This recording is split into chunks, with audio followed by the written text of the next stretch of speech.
Hello, everyone. My name is Reagan Clement, and I am back with day 2 of this training for how to become a woman who follows through. We've talked about how we know what to do. We know what we want to do, oftentimes, not always, but oftentimes it's not the lack of knowing what to do, it's the ability to follow through. And we're not alone in this because we've talked about how at least 91% of people who start a new habit or goal don't actually follow through with it either. It's very, very depressing numbers, right? We've talked about this yesterday. So if we want to be in the 9% and really follow through with what we say we're going to do, we need to know what the 9% do differently. So let's look at those. We talked about this yesterday. Clear vision, ready for resistance, action plan, accountability, detachment. I've broken these down into 5 categories, and today we're focusing on number 1, clear vision. Most people think that they have to get everything in order before they can dream big. There are a couple of reasons for this. A lot of people think they're just being realistic. I have to get everything in order before I can dream, Reagan. That sounds logical. Nothing wrong with that. It just doesn't work. Some people, when we really dig deep underneath that, and you can see if this is you or not, but some women actually deep down believe that they have to get everything perfect before they can ask to be blessed by God, because they believe that God is not going to really bless them or love them until they prove and perfect and perform and produce perfection for Him.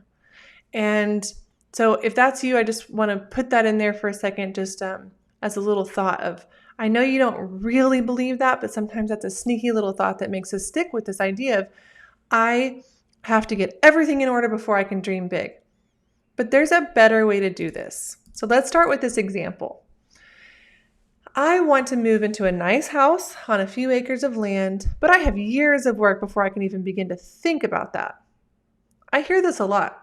Weekly, really. I mean, a lot of people, this is a lot of women's dreams right now, is to live in a beautiful home on a few acres and to raise their family there. But they are focused on the work and not on the dream. And if you'll start thinking about the dream for me, like go with me here for a second, okay? I'm just going to take a deep breath. Let's close our eyes and let's imagine the house. Imagine your dream house. Imagine the porch. You open up that front door to go outside with your morning beverage, whether that's a coffee or a hot tea or whatever that is, and you go sit on the porch swing, and there's a dog lying on the porch. Maybe you've planted your favorite flowers in some pots all around, and it's just beautiful. Maybe the kids are already outside running around, or maybe you've got a beautiful garden planted. Really visualize it and see it. Feel how peaceful you feel. Feel how grateful you feel. This vision of your dream will inspire you to actually do all of the work that you're putting off right now. Why are you putting it off? Why are we all putting it off? Why haven't we already fixed the broken areas in our home? Why haven't we already figured out a cleaning routine that works for us and brings us peace? Why haven't we already found a realtor? Why aren't we shopping for land? Why aren't we really strategizing and finding ways to save up for a down payment for this home? It's because we're not motivated. We are focusing on the years of work and not the dream. But let's switch it. If you'll touch that dream every single day with your imagination, you watch how fast you'll start painting that back bathroom on a random Thursday night. You'll clear out the hedge. You'll have your husband working everywhere, and you'll hire a realtor. It'll happen so fast when you start touching the dream every single day. If you can't relate to this one, I've got another one for you. Most of us can relate to fitness because at some point we all have a health goal in our life.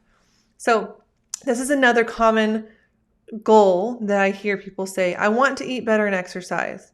But then there's usually something that follows that, like I'll never stick with it, or I don't have time, or I just don't have energy at the end of the day. So I want to eat better and exercise, and I never follow through. Okay, do you really want to eat better and exercise right now? Right now, do you want to turn this computer off, turn your phone off, and go and cook a healthy meal and go work out? Probably not, because that's not a dream. That's a to-do list. In order to be successful, we have to get under the surface level of those things you think you should be doing, and we have to get to what God is actually calling you to do, who He is actually calling you to become. That's dreaming. So if you really do feel called to work on your health, why? Don't stop asking yourself why until you're in tears. So when I've asked this for a few clients, if a client says, I really do want to get healthy, this really is what God's calling me to do. And I say, okay, why? And we get deeper and deeper and deeper and peel back those I call it the 7-level why. My kids deserve better than this exhausted version of myself. That's a true reason I've heard. Another person said, let me see here. Sorry. Another person said, I am carrying a huge burden with my weight and thoughts about my body, and it's affecting so many areas of my life. I just want to live fully alive and unburdened by this. Another person said, and this is a common one, I have a huge dream. Sometimes this particular client said, I have a huge dream of traveling and speaking on stage and being a paid speaker, a public speaker. And I want to be able to travel and speak comfortably in my body, my clothes, and the transportation, because I'm not comfortable riding on planes right now. I'm not comfortable sitting for long periods of time in a conference room. I've got to get fit, healthy, and strong so that I can even get to my dream. That's clarity around the dream. That's not a to-do list. That's an emotional, deeply felt, soul level reason for working on something. That's clarity around the vision, right? That's number one, clear vision. That's it. So welcome to the 9%, my friends. This is just part one we've got 4 more parts there. This is just part one. I want to give you a little homework for today. Let me see here. Here are 3 questions, and I want you to just grab a journal, and we'll just do a couple of questions every day to get you into that 9%.